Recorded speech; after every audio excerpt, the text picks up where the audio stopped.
आज हम एक न्यूमेरिकल करेंगे सॉलिड बॉडी के लिए गुरुत्व केंद्र ज्ञात करने का। ठीक है, यहाँ पर हमने एक क्वेश्चन दिया हुआ है, जैसे कि आप देख रहे हैं।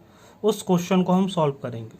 जो क्वेश्चन है वो किसके लिए? सॉलिड बॉडी का गुरुत्व केंद्र ज्ञात करने के लिए। ठीक है, तो इससे पहले आपको जो पिछला लेक्चर, पिछली वीडियो जो बनी है वो आप कंप्लीट देख लीजिए, जिसमें आपको सारे फॉर्मूले बताए गए थे। जब आपको फॉर्मूले पता होगा उसी के बाद आप इन क्वेश्चंस को सॉल्व कर पाएंगे। तो स्टार्ट करते हैं। क्वेश्चन दिया है 60 mm व्यास का अर्धगोला समान व्यास तथा 75 सेंटीमीटर ऊंचाई के बेलन पर रखा हुआ है, जैसा कि चित्र में उसके एक दृश्य को दिखाया गया है। संयुक्त पिंड का गुरुत्व केंद्र कैपिटल जी ज्ञात कीजिए। देखो क्वेश्चन में ये कह रहा है, एक हमें बेलनाकार आकृति हुई है यहाँ पर। ठीक है, ये डायग्राम आपको दिया है क्वेश्चन में। क्वेश्चन में हमसे ये कह रहा है, एक हमें बेलनाकार आकृति दी हुई है जिसकी जो ऊंचाई है वो कितनी है? 75। ठीक है, और इसका जो डायमीटर है वो है 60 mm। 60 mm। इस पे क्या करा है? इसी के व्यास के बराबर एक अर्धगोला ऊपर रख दिया गया है। किसके ऊपर? बेलन के ऊपर। समान व्यास का 60 mm है, तो 60 mm व्यास का एक ऊपर अर्धगोला रख दिया गया है।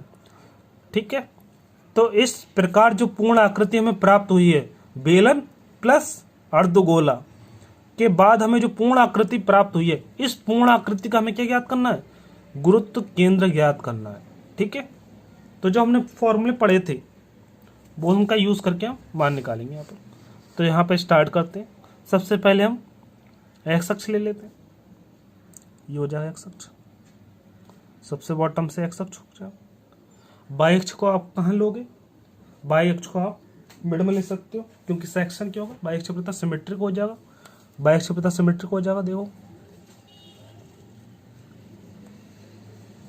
क्योंकि ये वाई अक्ष प्रति सिमेट्रिक है, इसलिए हमने क्या करा? इससे कोई वाई अक्ष ले लिया।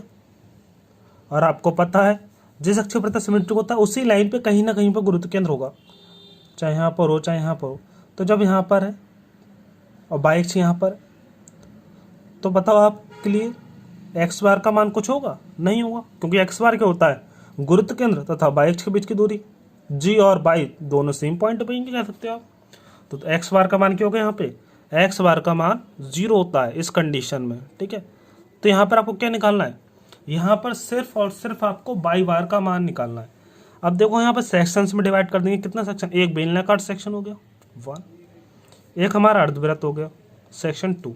तो कितने सेक्शन हो गए? 2 सेक्शन हो गए। एक बेलनाकार सेक्शन हो गया, एक पूरा बेलन हो गया, ये अर्धवृत्त हो गया, अर्धगोला अर्धगोला हो गया। ठीक है, तो सेक्शन 1 एंड सेक्शन 2। सेक्शन 1 जो हो गया हमारा वो यहाँ से लेकर यहाँ तक का हो गया। यहाँ पर आप देख रहे हैं हाइट कितनी है? 75। और इसका अगर व्यास की बात करें, व्यास 60 है, तो रेडियस कितनी होगी इसकी? रेडियस हो जाएगी 30। जब इसका व्यास 60 है तो इसका भी व्यास 60 होगा, क्योंकि कह रहा है समान है, तो इसकी रेडियस कितनी हो जाएगी? 30। ठीक है, रेडियस हो जाएगी 30। अब सॉल्व करते हैं जल्दी। पहला सेक्शन हमारा ये। अब देखो, पहले सेक्शन के लिए अगर हम यहाँ पर V1 निकालें, क्योंकि वहाँ पर यहाँ पर हम सॉलिड बॉडी है तो V1 V2 निकालेंगे। तो V1 अगर निकालेंगे तो आपको सेक्शन 1 जो है आपका कैसा है? बेलन। और बेलन का फॉर्मूला क्या होता है? पता होना चाहिए। आयतन होता है pi R square H, pi R square हो गया। ठीक है, अब यहाँ पर देखो आप, पाई आर का मान कितना है? 30। 30 का स्क्वायर इंटू एच का मान कितना है? एच का मान है 75। आप इस पूरे को सॉल्व कर लोगे, फिर सॉल्व करने पर आपका जो मान आएगा वो मैं लिख देता हूँ। ठीक है, इसे सॉल्व करोगे तो आपका आएगा 67500 पाई। ठीक है, 67500 पाई MM³ आएगा, क्योंकि आयतन है MM³। इसी तरह से दूसरे सेक्शन के अर्धगोला, अर्धगोले का क्या होता है? आयतन 2/3 पाई R³। फिर 2/3 पाई आर का मान क्या होगा? 30 का क्यूब। जब आप इसे सॉल्व कर लेंगे तो सॉल्व करने पर आपका आएगा 18,000 पाई। 18,000 पाई आ गया। ठीक है, हमने पाई में ही निकाल लिया, बाद में सिंपली सॉल्व हो जाएगा। देखो यहाँ पे V1 और V2 आ गया। अब हमें क्या निकालना है? Y1 और Y2 निकालना है।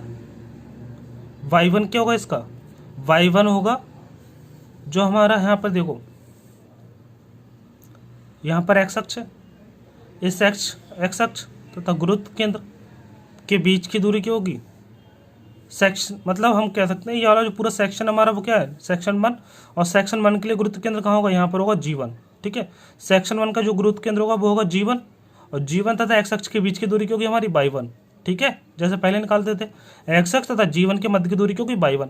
अगर हम बात करें G1 की पोजीशन क्या होती है, G1 की पोजीशन मैंने बता दिया, अगर टोटल हाइट h होता है तो h बेलन के लिए कितना होता है, h/2 पर होता है। तो y1 का मान कितना होगा, यहाँ से यहाँ तक, यहाँ से यहाँ तो होगा 75/2। ठीक है, ठीक है,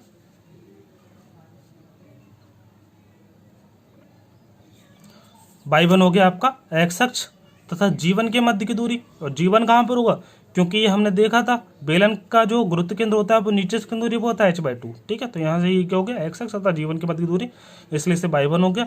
इसी तरह से आपको निकालना है क्या, एक्स अक्ष तथा G2 के मध्य की दूरी, क्योंकि आपको चाहिए y2, तो y2 क्या होता है, एक्स अक्ष तथा G2 के मध्य दूरी, तो हमारा G2 कहाँ होगा, मैंने बताया था किसी भी अर्धगोले में जो G2 होता है वो क्षैतिज वाली लाइन से कितने ऊपर होगा, 3r/8। तो यहाँ से यहाँ तक की दूरी कितनी बताई थी फॉर्मूले में, ये बताया था 3r/8। तो ये 3r/8 है, हमें ऐड करना पड़ेगा कहाँ से, एक्स अक्ष से, क्योंकि दूरी हमें कहाँ चाहिए, एक्स अक्ष तथा G2 के मध्य की दूरी। तो y2 जो होता है आपका एक्स अक्ष तथा G2 के मध्य की दूरी होता है, एक्स अक्ष यहाँ पर है, G2 यहाँ पर है, तो यहाँ से यहाँ तक की दूरी कितनी, पहले यहाँ से यहाँ तक की 75 है ये, तो 75 में कितना और ऐड कर दोगे, यहाँ से यहाँ तक की दूरी और ऐड कर देंगे, फिर यहाँ से टोटल आपको ज्ञात हो जाएगी। ठीक है, ये वाली 75 है और ये कितनी है, 3r/8, दोनों को ऐड करोगे तो टोटल डिस्टेंस आइए एक्स अक्ष तथा G2 के मध्य की दूरी 3r/8, और r का मान कितना है, r का मान है 30/8। तो इसे सॉल्व करोगे, सिंप्लीफाई करने पर मैं बता दे रहा हूँ कितना आ रहा है, सिंप्लीफाई करने पर ये आएगा 86.25 mm। आपका फॉर्मूला वही होगा पुराना ही, बस b1 b2 आ जाएगा, दो सेक्शन है और दोनों को ऐड कर रहे हैं, एक सेक्शन के साथ जब दूसरे को ऐड करोगे तभी तो आकृति प्राप्त होगी। तो यहाँ पर क्या होगा, b1/1 plus b2/2 upon b1 plus b2। अब यहाँ पर आप मान निकाल चुके हैं तो सारे मान पुट कर देंगे। b1 का मान कितना था, b1 का मान था 67500 पाई, इंटू y1 का मान कितना था 37.5। ठीक है, प्लस b2 का मान कितना था, b2 का मान था 18000 पाई, इंटू क्या था, इंटू y2 था 86.25। पूरे को डिवाइड कर दोगे, 67500 पाई प्लस 18000 पाई। ठीक है, b1 का मान पुट करा, y1 का मान पुट करा, b2 का मान पुट करा, y2 का मान पुट करा, अपॉन b1 प्लस b2 के मान पुट करा। जब इस पूरे को सॉल्व करो, सॉल्व करने पर आपका आएगा, सॉल्व कर लेना, ये आएगा 40.76 mm। ठीक है, 47.76 mm। ठीक है, इसका मान कितना आएगा 47.76 mm। सॉल्व कर लेना आप, ये आपके आगे कह सकते हैं यहाँ से यहाँ तक का जो पूरी बॉडी का जो गुरुत्व केंद्र होगा वो कितनी दूरी पर होगा, वो पूरी बॉडी के लिए जो हमारा गुरुत्व केंद्र की स्थिति होगी वो होगी 47.76 mm की दूरी पर। अगर हम कहना चाहें तो यहाँ से यहाँ तक के कह सकते हैं गुरुत्व केंद्र, अगर मान लो यहाँ पर है पूरी बॉडी के लिए, तो यहाँ से यहाँ तक के जो y बार का मान होगा वो क्या होगा 47.76। ठीक है, 47.76 होगा।